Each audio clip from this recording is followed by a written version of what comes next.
to my future billionaires. It's your girl, Tarisha, aka Tarisha Financial Tips on all platforms. Listen, before we get into this video, I want y'all to make sure that you like, comment, and subscribe to the channel. Y'all, I'm new on here and we got to blow this bad boy up. I'm going to be teaching y'all all things free game when it comes to getting the bag, side hustles, investments, y'all, credit, business funding, personal funding, all these things that y'all need in order to get after the bag. We are headed into a recession if we're not in one already.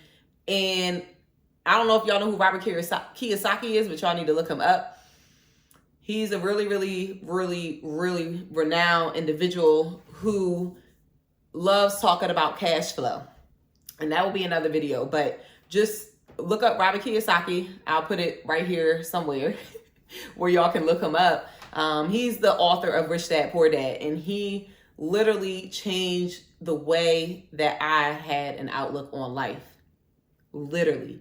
So y'all need to tap in with that book if you haven't already, okay? So today I want to talk about business funding. So the thing is, y'all, when it comes to, just think of like an LLC, a C Corp, S Corp, nonprofit, you can get 50 to 100K on average, right?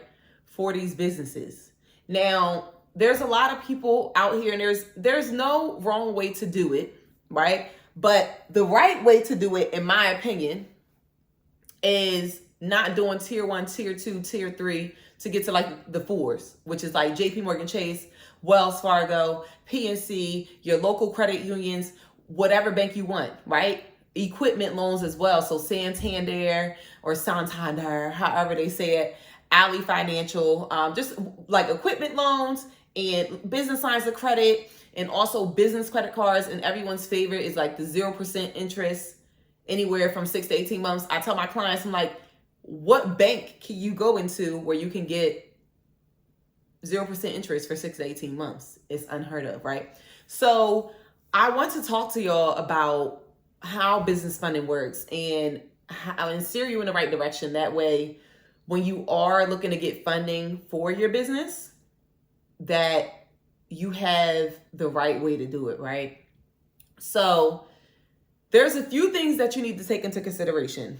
We have these Paydex scores and these Intel scores, right? So a lot of people are building like these different tier accounts, right? They go from tier 1. So that's like your retail credit, right? So let's say you have, your normal vendors. So like your net 30s, your net 60s, and net 90s. What a net 30 is basically exactly what it sounds like. You pay your invoice in 30 days. A net 60, same thing, but you have 60 days. Net 90, same thing. You pay it in 90 days, right? So that's going to be your tier 1 account, right? So those are like your vendors. So like your Fuelman, your Uline, your Granger. What people are teaching is they say, hey, you're going to start at tier 1. You're going to have like 10 impressions, right? So you're going to open up this Uline account. You're going to open up a Granger. You're going to open up a Fuelman, and you could just use your EIN for this, which is super cool, guys, which is super cool. And a quick hack, I actually did this for my friend yesterday. I got him a Fuelman card, and I had to look. I was like, man, I don't want to be running your credit right now because, you're still going through credit repair and things like that. So, and that's going to mess up the process. So, but a soft pull is different from a hard pull. A soft pull, they're looking at your credit, but it's not going on your credit report, right? So what I did was I did research. What did I go on? Onto YouTube, y'all. YouTube University will teach you almost what you need to know, but you really need to invest in like mentors and experts in the field. But you can get like a base knowledge of like what you need to know. But certain information, like what I'm about to tell y'all, was on YouTube. So I forget the individual's name. I just typed in Fuelman and it like popped up. So he basically said that you're going to fill out the application, everything like that, and get all the way to the end where it says submit application. But instead of submitting the application, you're going to exit out of the screen. And what happens is 3 to 5 days later, a representative from the company is going to call and say, hey, It looks like that you were interested in a fleet card, a fuel card, but we didn't see you hit submit. Is there anything that we could do to help? And then that's when you proceed to let them know. And that's what the guy said in the video. He said, hey, yes, I was actually interested in getting a fuel card with you guys. However, I had better options where I didn't have the personal guarantee. And then they're going to proceed and say, oh no, there's actually an option where you only have to use your EIN, and they process it and boom, like y'all, literally within, like he said, 2-3 minutes, he was approved for a $4,000 fleet card under his business name only, right? So some of these accounts do have like their benefits. Like I'm using Uline to get like my pallet jacks, my E-Tracks, my hand carts, and all those things for my box truck, right? So I'm not saying don't use them, but don't think that you need to use these in order to get to the next level and think that this is going to get you to getting that 50 to 100K in business funding. Because when I'm talking to people, what they normally do is they will build up these accounts. So they'll go on Uline, Granger, right? They'll even get a fleet card, use that. But guess what? It's beneficial to them. So that's fine. But they'll go on Uline and they'll purchase like toilet paper, like paper products, which is like marked up like an astronomical amount of money.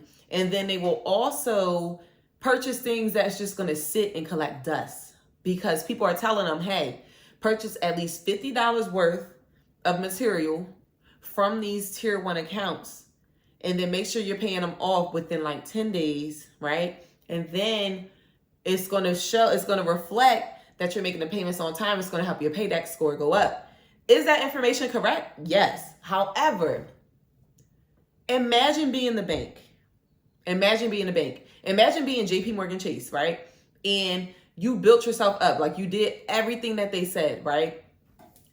And you worked your way up to the tier 4 account where you can get business credit cards, business lines of credit. And mind y'all, business lines of credit, you normally have to be in business for 2 years with tax returns.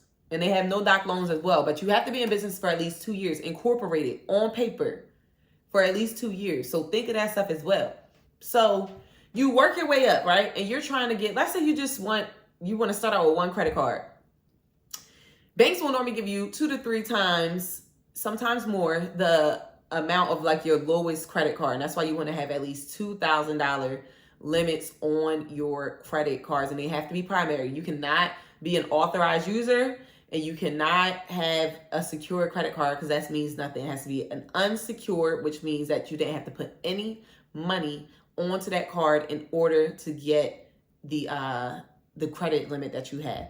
So just imagine going into the bank, right? And you're applying for the business Inc. card, right? And let's say you spent like $2,000 in total on like all your tier 1, 2, 3 accounts, right? You did everything you did everything you needed to do in order to get to the next level, right? Now it's time for you to fill out the application. So you fill out the application with your business information and everything, but then there's a part where it says owner information or personal guarantor information, and you looking confused. Or even if you're not looking confused, you don't even know what you're about to get yourself into. So these banks need you to back up to guarantee that if the business does not pay, that you're going to pay. So these cards do not report to your personal credit report for the most part. Capital One does, and so does Discover. But I heard in the news that Discover should be segue into just reporting the Discover business cards to the business side solely. But for now, Discover and Capital One in some credit unions will report to not only your business, but your personal as well. So keep that in mind. So let's say you have a 650 credit score, right? 650 credit score.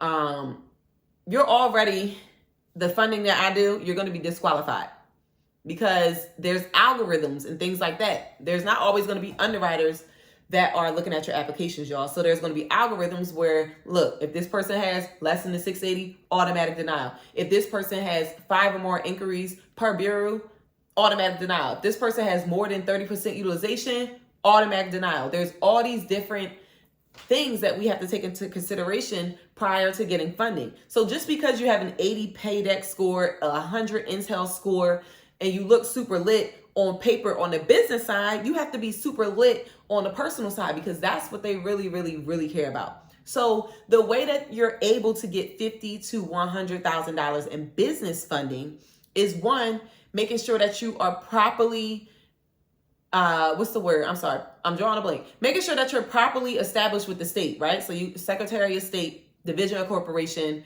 making sure you have those things. So making sure you're incorporated with your LLC, C Corp, S Corp, nonprofit, whatever it is, right? You want to have your EIN. You don't have to have a DUNS number, y'all. People say you have to have a DUNS number. You do not have to have a DUNS number when it comes to business funding. But you also want to make sure that you have those things that I listed. It's even better when you have a business phone number, a business email, right? A virtual address or an appointed registered agent. You have to have these things in order to be able to get funding, but it's really your credit profile that is going to be your bread and butter. So you want to have at least a 680 credit score, right? But a score means nothing. It's really the structure. So you want to have at least 2 credit cards that are primary, unsecured, with $2,000 limits. On top of that, you want to make sure you have 5 or less inquiries per bureau. So you can have 15 in total, but 5 on Equifax, 5 on Experian, and 5 on TransUnion. That's it. No more than that. Now, granted, there's a little bit of wiggle room depending how long ago you apply for certain things, if it's about to fall off and things like that. So there's no black and white. There's always going to be gray areas, right? But I'm giving y'all the blueprint that you need in order to be set up for success and not be let down, okay? You also want to be 30% utilization or lower. 10% is prime, but you want to be 30% or lower with your utilization. So if you have $50,000 in available credit, you should only be using $15,000 of that $50,000. That'll keep you at that 30%. If you want to get a little bit saucier, then you do 10%. You're only going to use $5,000 of that $50,000. Y'all see what I'm saying? And of course, the lower, the better, because it shows that you are responsible with your debt, right? So I want y'all to keep all these things in mind. Like, how do I get $50,000 to $100,000 in business funding? How do other people get $50,000 to $100,000 in business funding? How am I able to get people $50,000 to $100,000 in business funding? That's the blueprint, right? You want to have those things before you can move forward.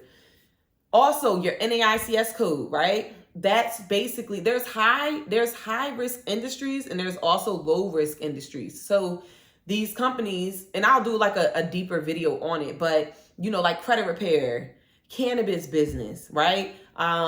Pornography, all these different things are considered high risk, right? So when you're making your business name, you don't want to have Tarisha's credit repair business, or you don't want to have double X pornography, whatever it is. Y'all catch my drift. So you want to make sure that you're staying out of low risk industries. And even if you are, staying out of high risk industries. And even if you are in a high risk industry, at least don't put that in the name. That way you can try, maneuvering and stuff like that. So y'all, I didn't want this to be too long. So if y'all have any questions, just put them in the comments. You can definitely DM me. Again, Tarisha Financial Tips. I'll put everything in the description. That way you guys can just have everything readily available to you. But make sure you like, comment, and subscribe to the channel, y'all. I'm going to be coming to y'all with continuous sauce. And again, the goal is to make sure that we all get the bag at the end of the day. That's all I care about. That's all I care about. I want y'all to get the bag. I want y'all to elevate. I want y'all to live a comfortable life. Having good credit is the littest thing you could do for yourself and your family. Because when your credit is lit, life is lit. And when life is lit, you're happy, right? Life is less expensive the better your credit is. So I always say stay ready so you don't got to get ready. So make sure your credit is in order. If your credit is not in order, get your credit in order. I can help you with that. If you got somebody you know who can help you, do that as well. But just make sure your credit is good. And I'm going to be helping y'all every step of the way when it comes to, things like that, throwing gems out there. And yeah, that's all I got today. But y'all, I appreciate y'all. Again, make sure you like, comment, subscribe. I will be coming to y'all with constant sauce on how to get the bag and how to level up and how to elevate. So I love y'all. Appreciate y'all. See you in the next video.